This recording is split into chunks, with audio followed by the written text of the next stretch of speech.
Hi guys, welcome to Visho info. உருளைக்கிழங்கு போண்டா எப்படி செய்யுதுன்னு பார்க்கலாங்க. வீடியோக்குள்ளே போகிறதுக்கு முன்னாடி நீங்கள் இன்னும் நம்ம சேனலில் சப்ஸ்கிரைப் பண்ணனா சப்ஸ்கிரைப் பண்ணுங்கள். அப்படியே பக்கத்தில் இருக்கிற பெல் ஐக்கானை கிளிக் பண்ணுங்கள். அப்போ தான் நான் போஸ்ட் பண்ணுற வீடியோ எல்லாத்தையும் நீங்கள் உடனே பார்க்கலாம். வீடியோக்குள்ளே போகலாங்க. வேக வச்ச உருளைக்கிழங்கோட தோல் எடுத்துக்கலாங்க. இப்போ இந்த உருளைக்கிழங்கு எல்லாம் நல்லா மசிச்சு வச்சுக்கலாங்க. உருளைக்கிழங்கு போண்டா செய்கிறதுக்கு வேக வச்ச உருளைக்கிழங்கு நல்லா ஸ்மாஷ் பண்ணி எடுத்தாச்சுங்க. உருளைக்கிழங்கு போண்டா செய்கிறதுக்கு உள்ளே ஒரு ஸ்டஃப் ரெடி பண்ணணும். அதுக்கு வெங்காயம் கட் பண்ணி வச்சுருக்கேன், பச்சை மிளகாய் கட் பண்ணி வச்சுருக்கேன், மஞ்சள் தூள், பெருங்காயத்தூள் எடுத்து வச்சுருக்கேன், இஞ்சி பொடியை கட் பண்ணி வச்சுருக்கேன். தாளிக்கும் போது கடுகு, சீரகம், சோம்பு தேவைப்படும்.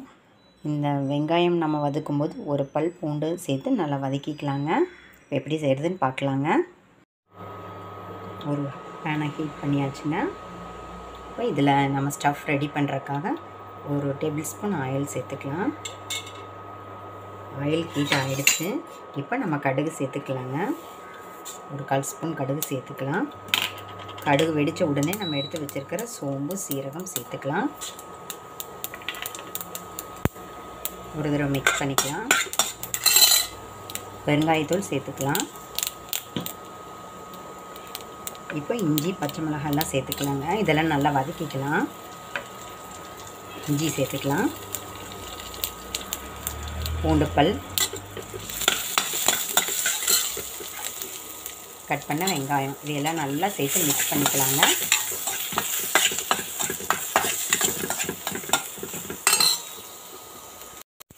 இது நல்லா வதங்கும் போதே இதுக்கு தேவையான மஞ்சள் தூள் சேர்த்திக்கலாங்க. இந்த ரெசிபிக்கு தேவையான உப்பை சேர்த்து நல்லா வதக்கிக்கலாம். ஒரு பிஞ்ச் பெருங்காயத்தூள் சேர்த்துக்கலாங்க. இப்போ ஓரளவுக்கு வதக்கிக்கலாங்க. நிறைய வதங்கணும்னு அவசியம் இல்லை, ஓரளவுக்கு வதக்கிக்கலாங்க. இந்தளவுக்கு வதங்கினா போதுங்க. இப்போ நம்ம வேக வச்சு மசிச்சு வச்சுருக்கிற உருளைக்கிழங்கு இதில் சேர்த்திக்கலாங்க.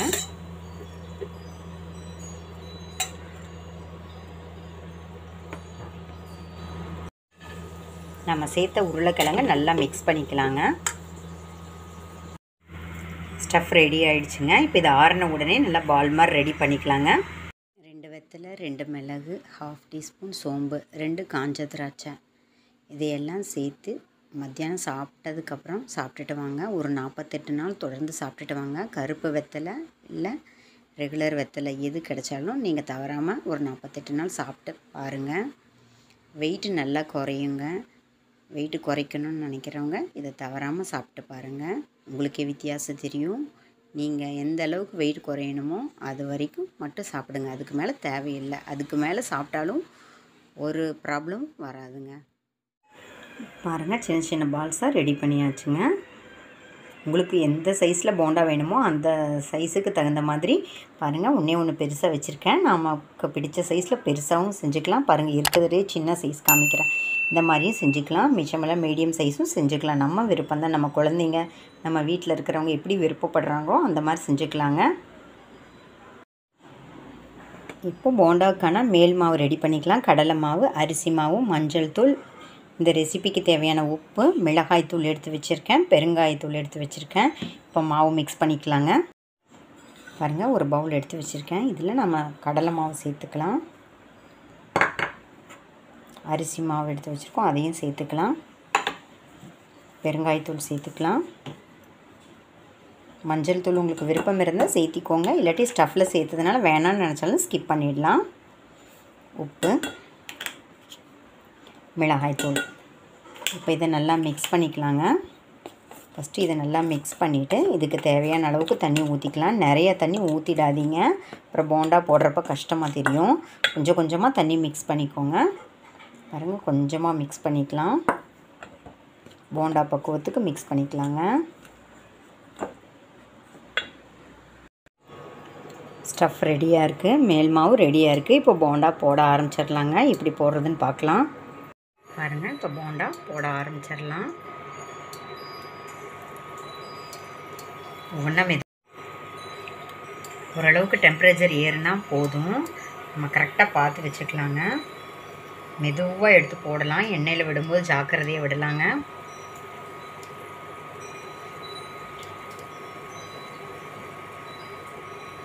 இந்த மாதிரி ஒவ்வொன்றா பொறுமையாக போட்டுக்கலாங்க. பாருங்கள், ஒரு நிமிஷம் கழித்து நம்ம மெதுவாக திருப்பி போடலாம், இல்லாட்டி எல்லாம் எண்ணெயிலே அப்படியே பிரிஞ்சு வந்துடுங்க. வேகட்டுங்க. இப்போ லைட்டாக திருப்பி மட்டும் போட்டுக்கலாம், இன்னும் வேக டைம் ஆகும். ஒரு நிமிஷம் வேகட்டும் பார்க்கலாம். போண்டா சூப்பராக ரெடி ஆகிடுச்சுங்க. இப்போ இது ஒரு பிளேட்டுக்கு மாற்றிட்டு காமிக்கிறேங்க. சைனா கிராஸ் பவுடர் ஃபார்மில் கிடைக்குது. அந்த சைனா கிராஸ் பவுடரை ஒரு ஸ்பூன் எடுத்துக்கோங்க. ஒரு பிஞ்ச் மஞ்சள் தூள் எடுத்துக்கோங்க. அதுக்கப்புறம் சூடான பால், நல்லா சூடாக இருக்கணும், அது ஒரு டீஸ்பூன் எடுத்துக்கோங்க. இப்போ நான் சொன்னதையெல்லாம் நல்லா மிக்ஸ் பண்ணி வச்சுக்கோங்க. மிக்ஸ் பண்ணிவிட்டு நம்ம அது ஆறின உடனே ஃபேஸுக்கு ஒரு பேக் மாதிரி போடுங்க. இந்த பேக் நல்லா காஞ்ச உடனே இப்படி நம்ம எடுத்தோம்னா அப்படியே தோல் மாதிரி உறிஞ்சு வரும். அப்புறம் நீங்கள் எப்பவும் போல் முகம் கழுவிக்கலாம். இந்த மாதிரி செஞ்சு பாருங்கள். ஃபேஸ் நல்லா க்ளோயிங்காக இருக்கும். ஃபேஸ் நல்லா பளிச்சுன்னு இருக்கணும்னு எல்லாருக்குமே பிடிக்கும். பாய்ஸாக இருந்தாலும் கேர்ள்ஸாக இருந்தாலும் இதை ட்ரை பண்ணி பாருங்கள், நல்லா எஃபெக்டிவாக இருக்கும். பாருங்கள், சூப்பராக நம்மளோட பொட்டேட்டோ போண்டா, உருளைக்கிழங்கு போண்டா ரெடி ஆகிடுச்சுங்க. ஈவினிங் ஸ்நாக்ஸாக செமையாக இருக்குங்க. சாப்பிட்டா ட்ரை பண்ணி பாருங்கள். என்னங்க, இந்த ரெசிபி உங்களுக்கு பிடிச்சிருந்தா லைக் பண்ணுங்கள், ஷேர் பண்ணுங்கள், கமெண்ட் பண்ணுங்கள். ஞாபகமாக சப்ஸ்கிரைப் பண்ணுங்கள். ஓகே, பாய்.